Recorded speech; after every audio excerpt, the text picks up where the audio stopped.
তামিম ইকবালের মতো একটা সেরা ওপেনারকে দেশে ফেলে রেখেছে। আসলে পুরানো প্লেয়ারদেরকে মূল্যায়ন করতে হবে। বিসিবির মাথায় গোবর রয়েছে, সে আসলে বিশ্বকাপে যে কটা ক্যাপ্টেন রয়েছে তাদের পাশে দাঁড়ানোর যোগ্যতা নাই। এ আসলে একটা বেহায়া অধিনায়ক। বাংলাদেশে তার মতো অধিনায়ক দরকার নাই, লজ্জাজনক। আমি বলি এই বর্তমান বিশ্বকাপ খেলার মাঝে সে যেন ইনজুরি হয়, এই লিটন দাস যেন ইনজুরি হয়, তাদেরকে দেশে ফিরিয়ে নেওয়া। মাহমুদুল্লাহ রিয়াদের মতো একটা অভিজ্ঞ প্লেয়ার, যার বুদ্ধিমত্তা, তার সক্ষমতা, টিমটাকে লিড দেওয়ার মতো কোন সময় কোন বলারটাকে আনতে হবে তার ধারণা রয়েছে। তো আজকে কি এখানে শান্তর তার কি এক্সপিরিয়েন্স, আসলে এগুলো বলে লাভ নাই ভাই। সে তো দাসকোঠায় খেলে, আসলে খুবই হতাশ। মানে তার পারফরমেন্স, তাকে যে এতটা সুযোগ দেওয়া হয়, তা আমার মনে হয় তার বিসিবিতে কোনো মামা রয়েছে। তা না হলে সে এতগুলো সুযোগ কিভাবে পায়? তাদের আসলে অটো চয়েস। বাংলাদেশ দল যখন অটো চয়েস থেকে বাদ দিতে পারবে, আজকে এই যে আপনার অধিনায়ক, সে বিজ্ঞাপন নিয়ে ব্যস্ত, এই আপনার শান্ত, সে এত জব হোল্ডার, তো তাকে দিয়ে রাখছে অধিনায়কের দায়িত্ব। বিসিবির মাথায় গোবর রয়েছে, তা না হলে কেমনি একটা জব হোল্ডারকে বাংলাদেশ দলের অধিনায়ক দেয়? যেখানে ইউএস এর মতো একটা দলের সাথে আমরা বাংলাদেশ হেরে যাই, নেদারল্যান্ডসের মতো দলের সাথে জিগিরে ফিগিরে যদি জিততে হয়, আমরা জিগির করতেছি মনে মনে। আসলে এটা আসলে খুবই দুঃখজনক। হাতুরু সিং সাহেবকে এত টাকা দিয়ে কোচ হিসেবে রাখা একদম মানে খুবই অন্যায়, অবিচার। তার তো নির্লজ্জ। সে তো আজকে দেখেন কোচ হিসেবে সে সাইড বক্সে বসে ঘুমাচ্ছে।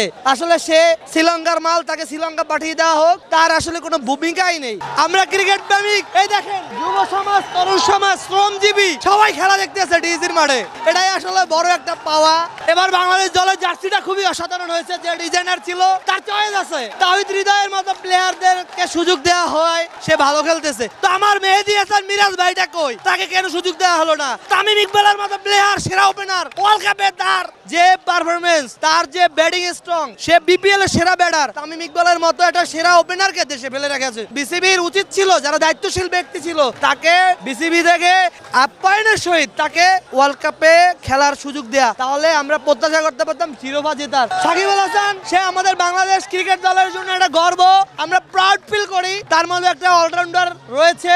আসলে পুরানো প্লেয়ারদেরকে মূল্যায়ন করতে হবে। তারা হারাই যায় না, যে কোনো মুহূর্তে যে কোনো জায়গাতে আগুনের মতো গর্জে উঠতে পারে। আসলে সাকিব আল হাসান আজকে প্রমাণ করেছে। মাহমুদুল্লাহ রিয়াদ, সে আজকেও 25 রান করেছে, বয়স হয়েছে কিন্তু তার ধাত যায় নাই। তো বাংলাদেশ দলের যারা পুরনো অধিনায়ক রয়েছে এবং যারা নতুন প্লেয়ার রয়েছে, যারা ফর্মে রয়েছে, তাদেরকে সুযোগ দেওয়া উচিত। এরা যেন হারিয়ে না যায়, এটাই আমাদের প্রত্যাশা।